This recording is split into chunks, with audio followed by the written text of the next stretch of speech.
38절까지의 말씀입니다.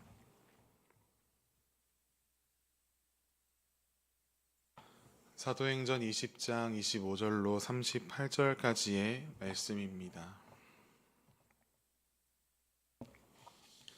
함께 합독하여 읽도록 하겠습니다.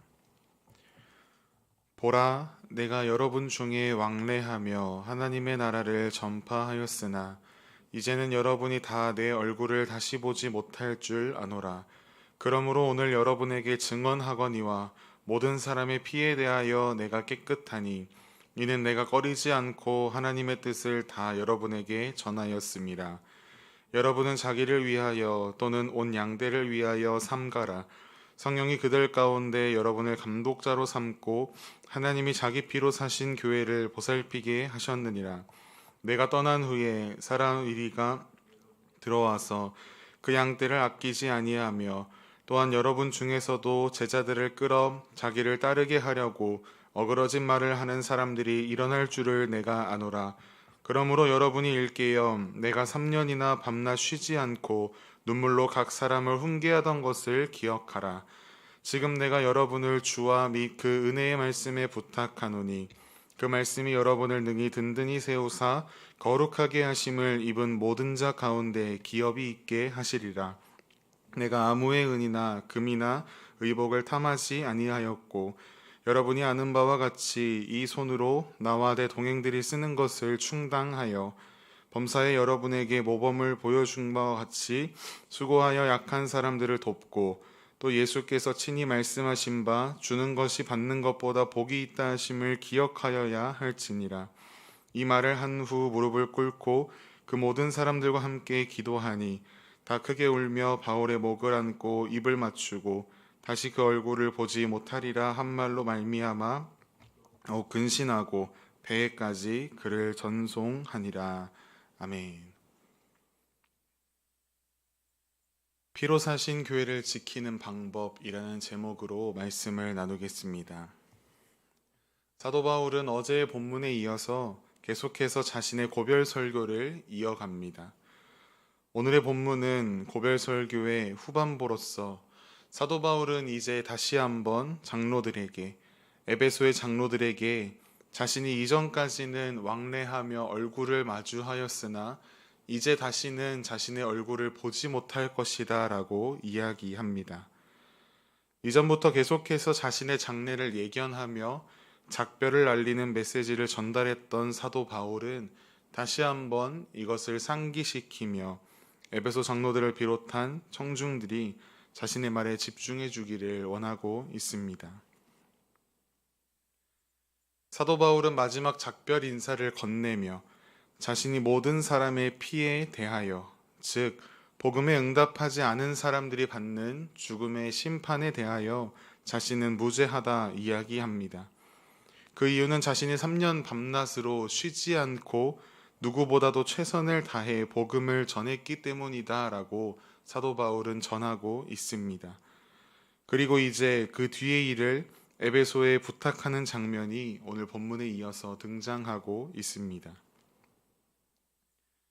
오늘 본문 28절을 보시면 사도 바울은 에베소의 장로들에게 너희 자신을 위해 그리고 온 양떼인 성도들을 위해 삼가라 라고 이야기합니다.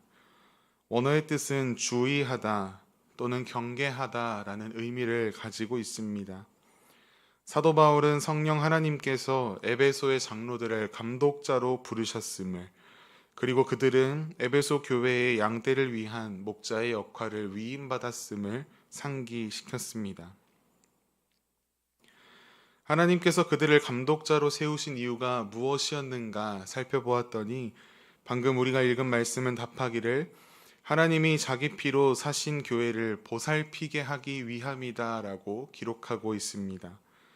에베소의 장로들에게는 목자가 양떼를 데리고 다니며 물과 풀을 먹이고 잠을 재우듯이 에베소 교인들을 돌봐야 하는 의무가 있었습니다. 선한 목자이신 예수 그리스도께서 자기 제자들을 양육하셨던 것처럼 예수님께서 승천하신 후에 보내주신 성령 하나님으로 말미암아 에베소 교회에 감독된 장로들이 이제 예수 그리스도의 마음을 가지고 교회의 양떼들을 양육하기를 원한다. 사도 바울은 이야기합니다. 그리고 사도 바울은 이어서 하나님께서 자기 피로 사신 교회를 어떻게 지킬 수 있을지 크게 두 가지를 통해 권면하고 있습니다. 오늘 그 사도 바울의 권면을 통해 예수 그리스도께서 피로 사신 교회를 지키는 방법을 깨달아 알기를 원합니다. 피로 사신 교회를 지키는 방법으로 첫째는 사나운 이리를 경계해야 합니다. 오늘 본문 28절과 29절을 보시면 사도 바울은 자신이 떠난 뒤에 교회 안에 이리와 같이 양떼들을 혼란하게 하고 양떼를 잡아먹는 그런 어렵게 하는 일이 일어날 것을 경고합니다. 바로 거짓 선지자들에 대한 이야기입니다. 그들은 성도들을 예수님의 제자가 아니라 자신들의 제자로 종으로 만들기 위해 뒤틀린 말로 교회를 혼란하게 할 것입니다. 예수님께서도 선한 목자와 그렇지 않은 삭군 목자에 대한 비유로 거짓 교사들에 대해 경고하셨습니다. 사도 바울은 이단들과의 영적 전쟁 앞에 놓인 에베소 교회와 장로들에게 늘 깨어 있으라 권면합니다. 또한 사도 바울이 자신이 3년 동안 인내하며 눈물로 그들을 섬기고 가르쳤던 그 자세를 기억하며 교회를 섬기라 권면합니다. 그리고 에베소 장로들이 그 사명을 잘 감당할 수 있도록 예수 그리스도와 그 은혜의 말씀에 그들을 부탁함을 고백합니다. 이 고백은 에베소 장로들 안에 예수 그리스도의 말씀이 온전히 임하게 되기를 바라는 사도 바울의 간구였고, 에베소 장로들에게 늘 말씀 위에 서 있어 달라라고 하는 간절한 그의 부탁이었습니다. 그리고 이 부탁은 오늘 우리에게도 동일하게 적용되는 부탁인 줄 믿습니다. 그 말씀이 우리 안에 있을 때에 우리는 교회를 든든히 지켜나갈 수 있으며 우리에게 맡겨주신 양들에게 그와 같은 은혜를 전파할 수 있게 될 것입니다.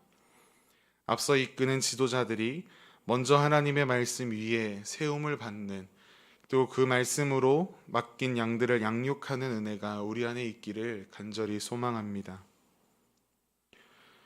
피로 사신 교회를 지키는 방법, 둘째로 탐심을 내려놓는 삶, 그리고 나누는 삶이 되어야 합니다. 본문 33절부터 쭉 살펴보면 사도 바울은 자신의 삶의 모습을 예로 들며 나누는 삶이 복된 삶이 됨을 가르치고 있습니다. 하나님의 일꾼으로서 경제적 필요를 자신의 양떼들로부터 채움받을 권리가 있었음에도 불구하고 사도 바울은 그런 권리마저 포기하고 오히려 자비량으로 자신의 필요와 다른 이들의 필요를 채워주었습니다. 그것을 이야기하며 나누어주는 삶이 얼마나 복된 삶인지를 에베소 장로들에게 가르치고 있습니다. 현대사회에서 재물에 대한 욕심, 그리고 재물에 대한 유혹은 뿌리치기 어려울 정도로 강력합니다. 소유의 많고 적음에 따라 성공과 실패를 평가하기도 합니다. 이처럼 세속의 가치가 교회 안에도 자연스럽게 스며들어 있습니다. 화려하고 큰 건물이 있어야 사역이 성공했다라고 말하는 사람들이 있습니다. 하지만 사도 바울은 소외되고 연약한 자들을 돕는 것을 교회가 지향해야 한다라는 것을 밝히고 있습니다. 이러한 삶의 부르심은 직분을 맡은 일꾼들에게, 또한 양떼들을 맡은 리더들에게 더욱 요구되고 있음을 우리는 오늘 기억해야 합니다. 우리가 탐욕을 내려놓고 나눔을 선택할 때에 우리의 삶을 통해 맡겨진 양들은 하나님의 사랑을 느끼게 될 것입니다. 말씀을 정리합니다. 앞서 인도하는 지도자들이 말씀 위에 바로 서며 나의 것을 나누는 삶이 될 때에 하나님께서 피로 사신 예수 그리스도의 몸된 교회를 지켜나갈 수 있습니다. 그러한 리더십들이 많아질 때에 교회는 더욱 건강해질 것이며 사탄의 그 어떤 공격에도 끄떡없이 흔들리지 않을 수 있습니다. 우리 교회가 그런 교회가 되기를 간절히 소망합니다. 또한 우리 각자의 삶이 그러한 삶이 되기를 간절히 소망합니다. 오늘도 우리에게 맡기신 삶의 자리, 우리에게 맡겨주신 사역의 위치에서 말씀 위에 굳게 섬으로 주의 몸된 교회, 하나님께서 피로 사신 교회를 든든히 지켜나가는 우리의 삶이 되기를 간절히 소망합니다.